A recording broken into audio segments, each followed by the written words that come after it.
नमस्कार फ्रेंड्स, आपण केबे भाविछंती कि एते लोक सफल केमिति हुअंती? एही प्रश्नर उत्तर दृढ़ इच्छा शक्ति। सफलता केबे भी एमिति मिले नहीं ଯେଉଁଠାରେ ଚେଷ୍ଟା ନାହିଁ, ଧୈର୍ଯ୍ୟ ନାହିଁ ଏବଂ ନିଜ ମନରେ ଦୃଢ଼ ନିଷ୍ଠା ନାହିଁ। ଯେଉଁମାନେ ଜୀବନର ଗଭୀର ଭାବରେ କିଛି ଚାହାନ୍ତି ସେମାନେ ସେ ଲକ୍ଷ୍ୟ ପାଇଁ ରାତିଦିନ କାମ କରନ୍ତି, କିନ୍ତୁ ଆମେ ଅନେକ କେବଳ ଭାବୁଛୁ, କରୁନାହୁଁ।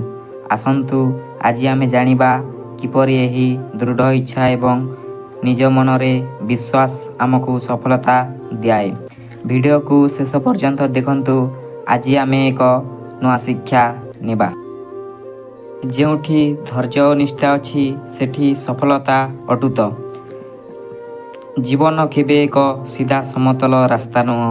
କେବେ କେବେ ତୁମେ ନିଜ ଲକ୍ଷ୍ୟରେ ଯିବା ବେଳେ ଅନେକ କଠିନ ରାସ୍ତା ଦେଖିବ।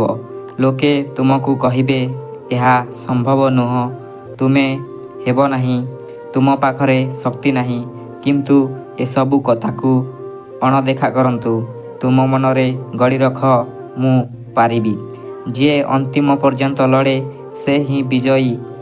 ଦୁର୍ବଳ ମନ ଏବଂ ଡର କେବେ ଅଗ୍ରଗତି କରିପାରେ ନାହିଁ। ତୁମର ଲକ୍ଷ୍ୟ ସ୍ପଷ୍ଟ ରଖ, ଦୂର ଦେଖ, ଆଗକୁ ଚାଲିଯିବାକୁ ଅଭ୍ୟାସ କର। ହାରିଯିବା ଅପରାଧ ନୁହଁ, କିନ୍ତୁ ଚେଷ୍ଟା ବନ୍ଦ କରିଦେବା ହେଉଛି ପ୍ରକୃତ ହାର। ଜୀବନର ଯେଉଁଠି ଚିନ୍ତା ଅଛି ସେଠି ସମାଧାନ ମଧ୍ୟ ଅଛି। ଯଦି ତୁମେ ନିଜକୁ ବିଶ୍ୱାସ କରିବ, ଅବଶ୍ୟ ସଫଳତା ତୁମ ପାଖକୁ ଆସିବ। ସେଇ ଭଲ କଥା ଭାବ, ଭଲ କାମ କର ଏବଂ ନିଜ ସ୍ୱପ୍ନକୁ ସାକାର କର। ଯୁବ ହେବା ଅର୍ଥ ହେଉଛି ନୂଆ ଆଶା, ନୂଆ ଅବସର ଏବଂ ନୂଆ ପ୍ରୟାସ। ଜୀବନ ଓ ସଫଳତା ପାଇଁ ଦୃଢ଼ ଇଚ୍ଛାଶକ୍ତି। ଜୀବନ କେବେ ସରଳ ହୁଏ ନାହିଁ। ଏଠି ସମସ୍ୟା ରହିଛି, ବିପଦ ରହିଛି, ବନ୍ଧନ ରହିଛି। କିନ୍ତୁ ଆମେ ଯଦି ନିଜର ଦୃଢ଼ ଇଚ୍ଛାଶକ୍ତି ଓ ଶ୍ରମକୁ ବନ୍ଧୁ କରି ଆଗକୁ ବଢ଼ିଯିବା, ତେବେ ସଫଳତା ଆସିବ। ଯେଉଁଠି ନିଜର ଚେଷ୍ଟା ଅଛି ସେଠି ହାର କେବେ ଅଛି ନାହିଁ। ହାର ହେଉ କେବଳ ଏକ ଅନୁଭବ।